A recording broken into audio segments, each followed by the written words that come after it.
जिस तरीके से वक्त की नुमाइश के साथ साथ बदलते हुए दौर भी बदलते हैं, उसी तरीके से एक दौर ऐसा भी आया जब ये समझा गया कि इंसान की मुस्कुराहट सिर्फ हरकत नहीं है, वो उसकी एक ज़रूरत है।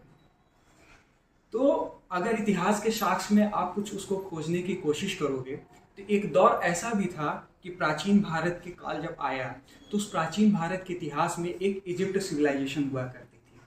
तो उस इजिप्ट सिविलाइजेशन में क्या था कि लोगों ने पहली बार हाथी के दांत को कार्व करके अपने दांतों की सुंदरता बनाना शुरू किया।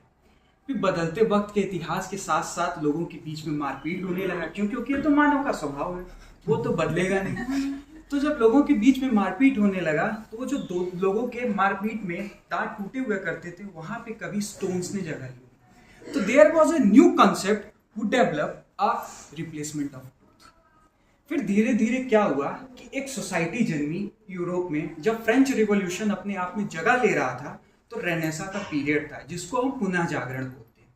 तो उस रेनेसा के पीरियड में क्या हुआ कि धीरे धीरे सर आप ही को बता रहा हूँ, शायद ये आपको वर्तमान में पता भी नहीं होगा कि जब रेनेसा का पीरियड आया था तो there was a one time जब लियोनार्डो दा विंसी जैसे एनाटॉमिस्ट पैदा हो रहे थे। और लियोनार्डो दा विंसी जैसे एनाटॉमिस्ट उस समय क्या करते थे कि मुर्दाघर में जाया करते थे, वहां की बॉडीज को लिया करते थे, एक्सपोज करके उनकी वेन्स को पढ़ते थे। सेम उसी तरीके से एक father of modern dentistry doctor पेरे फशर पैदा हुए। आज उन्हीं के नए तकनीकों से, नई इजादों से आज हम यह देख रहे हैं, सीख रहे हैं, समझ रहे हैं कि there is a concept of artificial teeth. लेकिन हाँ, वो कहते हैं ना कि बदलते वक्त के साथ इंसान की जरूरतें बढ़ती हैं। और दौर बेशक बदला, लेकिन हमारी जरूरतें भी तो बढ़ी। तो उसी तरीके से अपने हिंदुस्तान में क्या है ना कि लोग एक्सीडेंटल एक्टर बन जाते हैं। आई एम एक्सीडेंटल पॉलिटिशियन बन जाते हैं या एक्सीडेंटल चीजें बन जाते हैं। तो उसमें से एक नया कॉन्सेप्ट आया, एक नए ऑर्थोपेडिक कभी डॉक्टर हुआ करते थे और उनका इंटरेस्ट पैदा हो गया। उन्होंने क्या काम किया कि बोन में टाइटेनियम फिक्स करना शुरू कर दिया।